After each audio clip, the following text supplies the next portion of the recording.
ನಮಸ್ಕಾರ ಸ್ನೇಹಿತರೆ. ಇವತ್ತಿನ ದಿವಸ ಥೈರಾಯ್ಡ್ ರಿಪೋರ್ಟನ್ನು ಯಾವ ಥರ ಓದಬೇಕು ಅನ್ನೋದ್ರ ಬಗ್ಗೆ ತಿಳ್ಕೊಳ್ಳೋಣ. ಥೈರಾಯ್ಡನ್ನು ಟೆಸ್ಟ್ ಮಾಡಿಸಿರ್ತೇವೆ, ಅದರಲ್ಲಿ ಅದನ್ನು ಹೇಗೆ ಅರ್ಥೈಸ್ಕೊಳ್ಬೇಕು, ಆ ರಿಪೋರ್ಟನ್ನು ಹೇಗೆ ಅರ್ಥೈಸ್ಕೊಳ್ಬೇಕು ಅನ್ನೋದನ್ನು ನೋಡೋಣ. ಥೈರಾಯ್ಡ್ ರಿಪೋರ್ಟ್ನಲ್ಲಿ ಬರುವಂಥ ಸಂಕೇತಗಳಂದರೆ ಒಂದು TSH ಅಂತ ಬರುತ್ತೆ, T3 ಅಂತ ಬರುತ್ತೆ, T4 ಅಂತ ಬರುತ್ತೆ. ಕೆಲವೊಂದಿಷ್ಟು ರಿಪೋರ್ಟಲ್ಲಿ FT4 ಸಹಿತ ಇನ್ಕ್ಲೂಡ್ ಮಾಡಿರ್ತಾರೆ.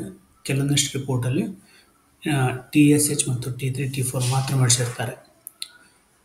ಸಾಮಾನ್ಯವಾಗಿ TSH ಅನ್ನು ಕೇವಲ TSH ಅನ್ನು ಮಾತ್ರ ಮಾಡಿಸ್ತಾರೆ, ಅದೇ ಸ್ಕ್ರೀನ್ ಟೆಸ್ಟ್ ಥರ ಆಗುತ್ತೆ. ಇಲ್ಲ ಅಂದರೆ TSH ಆ್ಯಂಡ್ T4 ಮಾಡಿಸ್ತಾರೆ. ಇಲ್ಲ ಅಂದರೆ TSH T3 T4 FT4 ಅನ್ನು ಮಾಡಿಸ್ಬೋದು. ಏನು TSH ಅಂದರೆ ಥೈರಾಯ್ಡನ್ನು ಸ್ಟಿಮ್ಯುಲೇಟ್ ಮಾಡುವಂಥ hormone. TSH thyroid stimulating hormone. ಇದು ಪಿಟ್ಯುಟರಿ ಅನ್ನುವ ಗ್ರಂಥಿಯಿಂದ ಉತ್ಪತ್ತಿ ಆಗುತ್ತೆ. ಪಿಟ್ಯುಟರಿ ಅನ್ನೋದು ಇನ್ನೊಂದು ಗ್ರಂಥಿ, ಅದು ಬ್ರೈನಿನ ಕೆಳಗಡೆ ಭಾಗ ಇಲ್ಲಿ ಇರುತ್ತೆ. ಬ್ರೈನ್ನಲ್ಲಿರುತ್ತೆ, ಸ್ವಲ್ಪ ಕೆಳಗಡೆ ಭಾಗದಲ್ಲಿ ಇರುತ್ತೆ. Anterior part of the pituitary ಇಂದ ಈ TSH ಅನ್ನೋ ಒಂದು ಹಾರ್ಮೋನ್ ಉತ್ಪತ್ತಿ ಆಗುತ್ತೆ. ಇದು ಥೈರಾಯ್ಡ್ ಮೇಲೆ ಕೆಲಸ ಮಾಡುತ್ತೆ. ಇದು ಥೈರಾಯ್ಡನ್ನು T3 ಮತ್ತು T4 ಅನ್ನು ಸ್ರವಿಸುವ ಹಾಗೆ ಮಾಡುತ್ತೆ. T3 ಅಂದರೆ ಟ್ರೈ ಅಯೋಡಿನ್ ಥೈರಾಕ್ಸಿನ್ ಅಂತ, T4 ಅಂದರೆ ಥೈರಾಕ್ಸಿನ್ ಅಂತ, FT4 ಅಂದರೆ ಫ್ರೀ ಥೈರಾಕ್ಸಿನ್ ಅಂತ. ಥೈರಾಯ್ಡ್ ಗ್ರಂಥಿಯಿಂದ ಸ್ರವಿಸಿರುವಂಥ ಹಾರ್ಮೋನು ಅದು ಫ್ರೀ T4 ಅಂತ ಕರಿತೇವೆ. ತದನಂತರ ಇದು ಒಂದು ಪ್ರೋಟೀನ್ ಜೊತೆ ಬೈಂಡಿಂಗ್ ಆಗಿ ಒಂದು ಥೈರಾಕ್ಸಿನನ್ನು ಪ್ರೆಸೆಂಟ್ ಮಾಡುತ್ತೆ, ಅಂದರೆ T4 ಅನ್ನು ಪ್ರೆಸೆಂಟ್ ಮಾಡುತ್ತೆ. ಈ ಬೈಂಡಿಂಗ್ನಲ್ಲಿ ಏನಾದರೂ ತೊಂದರೆ ಇದ್ದರೆ ಅಥವಾ ಬೈಂಡಿಂಗ್ ಪ್ರೋಟೀನ್ನಲ್ಲಿ ಏನಾದರೂ ತೊಂದರೆ ಇದ್ದರೆ ಸ್ವಲ್ಪ ರಿಪೋರ್ಟ್ ಸ್ವಲ್ಪ ಹೆಚ್ಚು ಕಡಿಮೆ ತೋರಿಸ್ಬೋದು, ಯಾವುದರಲ್ಲಿ T4ದ್ದು. But FT4 is more reliable, ಜಾಸ್ತಿ ನಂಬಿಕೆ ಅರ್ಹವಾಗಿರುವಂತಹ ರಿಪೋರ್ಟು. ಸೊ ಇದು ಯಾವ ನಾರ್ಮಲ್ ರೇಂಜ್ ಅನ್ನೋದನ್ನು ತಿಳ್ಕೊಳ್ಳೋಣ. ಅದಕ್ಕಿಂತ ಮುಂಚೆ ಇವು ಯಾವ ಥರ ಸಂಬಂಧ ಹೊಂದಿದೆ ಅಂತ ತಿಳ್ಕೊಳ್ಳೋಣ. ಥೈರಾಯ್ಡ್ ಏನಾದರೂ ಕಡಿಮೆ ಕೆಲಸ ಮಾಡ್ತಾ ಇದ್ದರೆ ಅದು ಪಿಟ್ಯುಟರಿಗೆ ಗೊತ್ತಾದ ತಕ್ಷಣ ಅದು ಜಾಸ್ತಿ TSH ಅನ್ನು ಸೆಕ್ರೆಟ್ ಮಾಡುತ್ತೆ. ಥೈರಾಯ್ಡನ್ನು ಜಾಸ್ತಿ ಸ್ಟಿಮ್ಯುಲೇಟ್ ಮಾಡುತ್ತೆ. ನೀನು ಕಡಿಮೆ ಕೆಲಸ ಮಾಡ್ತಾ ಇದೆಯಾ, ಜಾಸ್ತಿ ಮಾಡು ಅಂತ ಸ್ಟಿಮ್ಯುಲೇಟ್ ಮಾಡುತ್ತೆ. ಆವಾಗ ಅದು ಜಾಸ್ತಿ ಕೆಲಸ ಮಾಡಲಿಕ್ಕೆ ಸ್ಟಾರ್ಟ್ ಮಾಡುತ್ತೆ. ಅಕಸ್ಮಾತಾಗಿ ಯಾವುದೋ ಒಂದು ಕಾರಣದಿಂದ ಅದು ಅವಶ್ಯಕತೆಗಿಂತ ಜಾಸ್ತಿ ಕೆಲಸ ಮಾಡ್ತಾ ಇದ್ದರೆ ಪಿಟ್ಯುಟರಿಗೆ ಗೊತ್ತಾದ ತಕ್ಷಣ ಅದೇನು ಮಾಡುತ್ತೆ, TSH ಅನ್ನು ಕಡಿಮೆ ಮಾಡುತ್ತೆ. ಥೈರಾಯ್ಡನ್ನು ಸ್ಟಿಮ್ಯುಲೇಟ್ ಮಾಡೋ ಕೆಲಸನ ಕಡಿಮೆ ಮಾಡಿಬಿಡುತ್ತೆ. ಇದರಿಂದಾಗಿ ಏನಾಗುತ್ತೆ, T3 ಮತ್ತು T4 ಸ್ವಲ್ಪ ಪ್ರಮಾಣದಲ್ಲಿ ಕಡಿಮೆ ಬರ್ಬೋದು.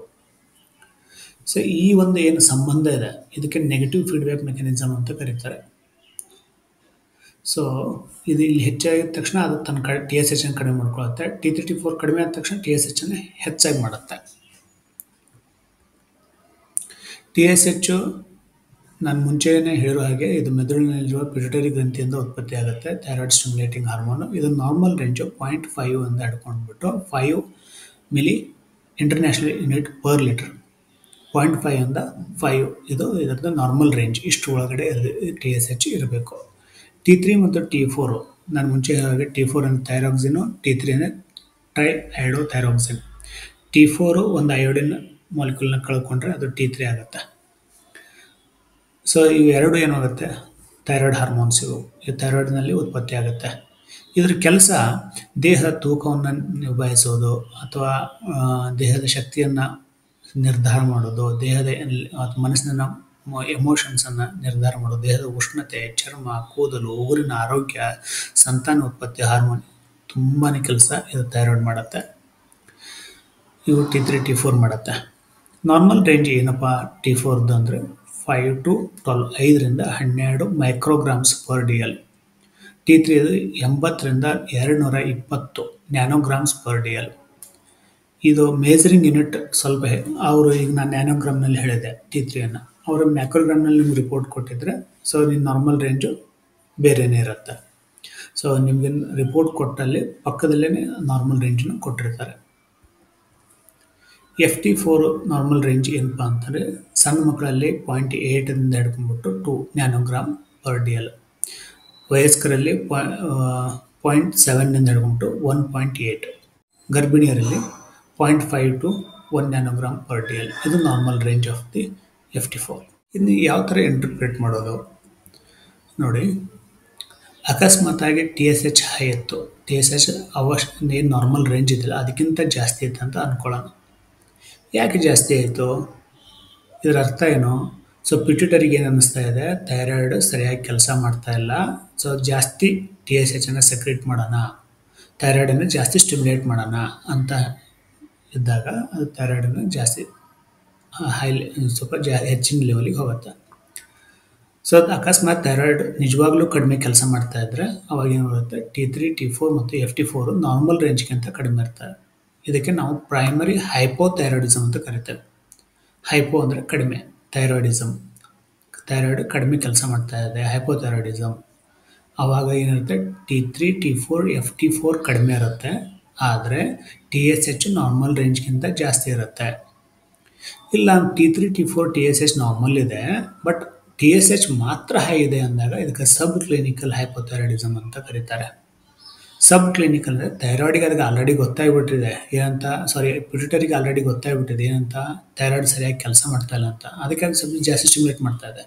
ಬಟ್ ಲ್ಯಾಬ್ನಲ್ಲಿ ರಿಪೋರ್ಟ್ನಲ್ಲಿ ಇದು ರಿಫ್ಲೆಕ್ಟ್ ಆಗಿಲ್ಲ, ಅದು ಅಷ್ಟೊಂದು ಕಡಿಮೆ ಕೆಲಸ ಮಾಡ್ತಾ ಇಲ್ಲ, ಕಡಿಮೆ ಮಾಡ್ತಾ ಇದೆ ಬಟ್ ನಾರ್ಮಲ್ ರೇಂಜ್ನಲ್ಲೇ ಇದೆ. ಸೊ ಅದಕ್ಕೆ ಸಬ್ ಕ್ಲಿನಿಕಲ್ ಹೈಪೋಥೈರಾಯ್ಡಿಸಮ್ ಅಂತ ಅಂತಾರೆ. ಮುಂದೆ ನೀವು ಹೈಪೋಥೈರಾಯ್ಡಿಸಮ್ ಪೇಷಂಟ್ ಹೋಗ್ತಾ ಇದೆ ಅಂತ ಅರ್ಥ, ಮುಂದೆ ಆಗ್ಬೋದು ಅಥವಾ ಈಗಲೇ ಟ್ರೀಟ್ಮೆಂಟ್ ಅವಶ್ಯಕತೆ ಬರ್ಬೋದು. ಅಕಸ್ಮಾತ್ ಆಗಿ ಇವೆಲ್ಲನೂ ಕಡಿಮೆನೇ ಇದೆ, ಟಿ ಎಸ್ ಎಚ್ ಕಡಿಮೆ ಇದೆ, T3 ಕಡಿಮೆ ಇದೆ, T4 ಕಡಿಮೆ ಇದೆ, FT4 ಕಡಿಮೆ ಇದೆ. ಸೊ ಅದಕ್ಕೆ ಸೆಕೆಂಡ್ರಿ ಆರ್ ಟರ್ಷರಿ ಹೈಪೋಥೈರಾಯ್ಡಿಸಮ್ ಅಂತ ಕರೀತಾರೆ. ಏನು ಸೆಕೆಂಡ್ರಿ ಅಂದರೆ ಏನು ತೊಂದರೆ ಥೈರಾಯ್ಡ್ನಲ್ಲಿ ಇರಲ್ಲ, ತೊಂದರೆ ಎಲ್ಲಿರುತ್ತೆ, ಪಿಟ್ಯೂಟರಿಯಲ್ಲಿರುತ್ತೆ ಅಥವಾ ಹೈಪೋಥೆಲಮಸ್ನಲ್ಲಿರುತ್ತೆ. ಏನಿದೆ ಹೈಪೋಥೆಲಮಸ್ಸು? ಅದು ಬ್ರೈನ್ನಲ್ಲಿರುವಂತಹ ಒಂದು ಪ್ರದೇಶ, ಅದು ಪಿಟ್ಯೂಟರಿನ ಸ್ಟಿಮ್ಯುಲೇಟ್ ಮಾಡುತ್ತೆ, ಪಿಟ್ಯೂಟರಿ ಥೈರಾಯ್ಡನ್ನು ಸ್ಟಿಮ್ಯುಲೇಟ್ ಮಾಡುತ್ತೆ, ಥೈರಾಯ್ಡು ಮಿಕ್ಕದ ಒಂದಿಷ್ಟು ಗ್ರಂಥಿಗಳನ್ನು ಸ್ಟಿಮ್ಯುಲೇಟ್ ಮಾಡುತ್ತೆ ಅಥವಾ ದೇಹದ ಮೆಟಬಾಲಿಸಮನ್ನು ಕಂಟ್ರೋಲ್ ಮಾಡುತ್ತೆ. ಈಗ ಥೈರಾಯ್ಡ್ ಯಾಕೆ ಕಡಿಮೆ ಕೆಲಸ ಮಾಡ್ತಾ ಇದೆ, ಯಾಕೆ T3 T4 ಮತ್ತು FT4 ಕಡಿಮೆ ಆಗ್ತಾ ಇದೆ ಅಂತಂದರೆ, ಯಾಕೆಂದರೆ ಥೈರಾಯ್ಡ್ ಸ್ಟಿಮ್ಯುಲೇಟಿಂಗ್ ಹಾರ್ಮೋನೇ ಕಡಿಮೆ ಬರ್ತಾ ಇದೆ, ಅಂದರೆ hypo functioning of the pituitary ಆಗ್ತಾ ಇದೆ, ಹೈಪೋ ಫಂಕ್ಷನಿಂಗ್ ಆಫ್ ದ ಹೈಪೋಥೆಲಮಸ್ ಆಗ್ತಾ ಇದೆ. ಪಿಟ್ಯೂಟರಿಯಲ್ಲಿ ತೊಂದರೆ ಇದ್ದರೆ ಅದು ಸೆಕೆಂಡ್ರಿ ಹೈಪೋಥೈರಾಯ್ಡಿಸಮ್ ಅಂತ ಕರಿತೇವೆ, ಅದು ಹೈಪೋಥೆಲಮಸ್ನಲ್ಲಿ ತೊಂದರೆ ಇದೆ ಟರ್ಷರಿ ಹೈಪೋಥೈರಾಯ್ಡಿಸಮ್ ಅಂತ ಕರಿತೇವೆ. ಅಕಸ್ಮಾತಾಗಿ ಟಿ ಎಸ್ ಎಚ್ ಕಡಿಮೆ ಇದ್ದು T3 T4 FT4 ಜಾಸ್ತಿ ಇದ್ದರೆ ಇದಕ್ಕೆ ಹೈಪರ್ ಥೈರಾಯ್ಡಿಸಮ್ ಅಂತ ಕರೀತಾರೆ. ಸೊ ಇದು ಜಾಸ್ತಿ ಥೈರಾಯ್ಡ್ ಸ್ವಲ್ಪ ಜಾಸ್ತಿ ಕೆಲಸ ಮಾಡ್ತಾ ಇದೆ, ಆದರೆ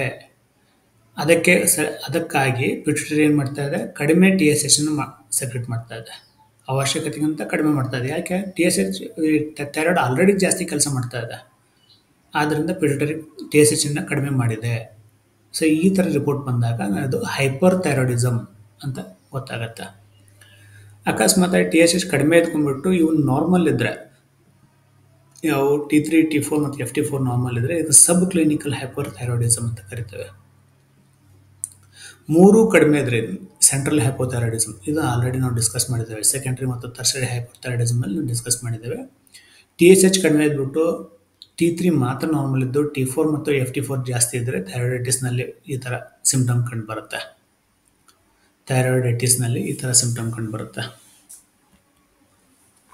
ಟಿ ಎಸ್ ಎಚ್ ಕಡಿಮೆ ಇದ್ಕೊಂಡ್ಬಿಟ್ಟು T3 ಮಾತ್ರ ಜಾಸ್ತಿ ಇದ್ದು ಉಳ್ಕೋದೆಲ್ಲ ನಾರ್ಮಲ್ ಇದ್ದರೆ ಅದಕ್ಕೆ T3 ಥೈರೋಟಾಕ್ಸಿಕೋಸಿಸ್ ಅಂತ ಹೇಳ್ತೇವೆ. ಇದು ಗ್ರೇವ್ಸ್ ಡಿಸೀಸು, ಗ್ರೇವ್ಸ್ ಥೈರಾಯ್ಡೈಟಿಸ್ನಲ್ಲಿ ಈ ಥರ ಕಂಡೀಷನ್ಸ್ ಕಂಡುಬರುತ್ತೆ. ಎಲ್ಲನೂ ಜಾಸ್ತಿ ಇದ್ದರೆ T S H, T3 T4 FT4 ಎಲ್ಲ ಜಾಸ್ತಿ ಇದ್ದರೆ ಪಿಟ್ಯೂಟರಿ ಅಡಿನೋಮಾದಲ್ಲಿ ಈ ಥರ ಕಂಡೀಷನ್ಸ್ ಕಂಡುಬರುತ್ತೆ. ಸೊ ಇದು ಸಾಮಾನ್ಯವಾಗಿ ನಾವು ಇಂಟರ್ಪ್ರೇಟ್ ಮಾಡುವಂತಹ ಪದ್ಧತಿ. ಸ್ನೇಹಿತರೆ, ಈ ಒಂದು ವಿಡಿಯೋದಲ್ಲಿ ತಮಗೇನಾದರೂ ಸಂಶಯವಿದ್ದಲ್ಲಿ ಕಾಮೆಂಟ್ ಬಾಕ್ಸ್ನಲ್ಲಿ ತಾವು ಪ್ರಶ್ನೆಯನ್ನು ಕೇಳ್ಬೋದು. ತಮಗೆ ಈ ಒಂದು ವಿಡಿಯೋ ಇಷ್ಟ ಆದಲ್ಲಿ ದಯವಿಟ್ಟು ಲೈಕ್ ಮಾಡಿ. ನೀವು ಲೈಕ್ ಮಾಡೋದ್ರಿಂದ ಈ ವಿಡಿಯೋ ಇನ್ನಷ್ಟು ಜನರಿಗೆ ತಲುಪುತ್ತೆ. ಸೊ ಧನ್ಯವಾದಗಳು.